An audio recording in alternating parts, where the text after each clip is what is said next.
Positively Fort Wayne, brought to you by Adventure Homes. Luxury and comfort for less. I don't believe it. I don't believe it. I don't believe it. That was Fort Wayne resident Dee McKinley's reaction upon learning Dr. Martin Luther King Jr. had been assassinated at the Lorraine Motel in Memphis, Tennessee on April 4th, 1968. On that day, 50 years ago, this gospel radio host was a 17-year-old traveling with her school's choir in Alabama. While we were getting ready to set up for the concert, getting ready to do our voice checks and all of that, then someone came and told our choir director that Dr. King had been assassinated. America is shocked and saddened by the brutal slaying tonight of Dr. Martin Luther King.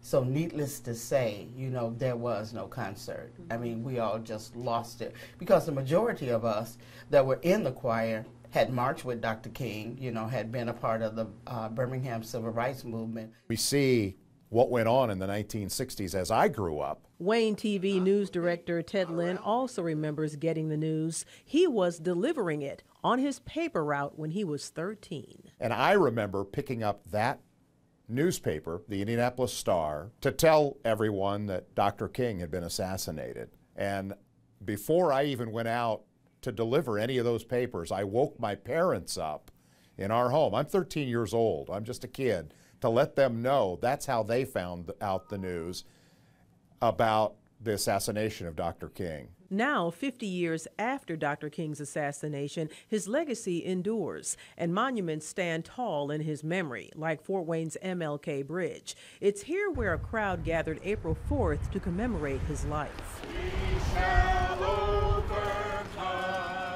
A King tribute will also be held at Fort Wayne's Embassy Theater. Two civil rights icons will share their memories of Dr. King during a program called Let's Go Back to the Mountaintop. Local pastor Bill McGill is the organizer. There are only 5 freedom riders still alive in our country that started this wave of integration across the South. 2 of those individuals, Dr. C.T. Vivian and Miss Diane Nash, will be together seated on the embassy stage. We're also going to have a couple of young people from Homestead and Carroll that have been involved in this youth movement of awareness. They're going to be speaking briefly as well, so it'll be the linking of those 2 generations together. Black and white. And the successful linking of the generations and different races is what Dr. King stood for and died for. I thank God for Dr. Martin Luther King. McKinley and others who remember King say events and landmarks in Fort Wayne that pay tribute to him reflect the city's commitment to inclusion and racial harmony, a commitment that is positively Fort Wayne. I think the city of Fort Wayne has come to the place where we accept people for who they are. Just the awareness of civil rights, the most basic human rights. We've got to make sure that we're a place that's known to be free of discrimination.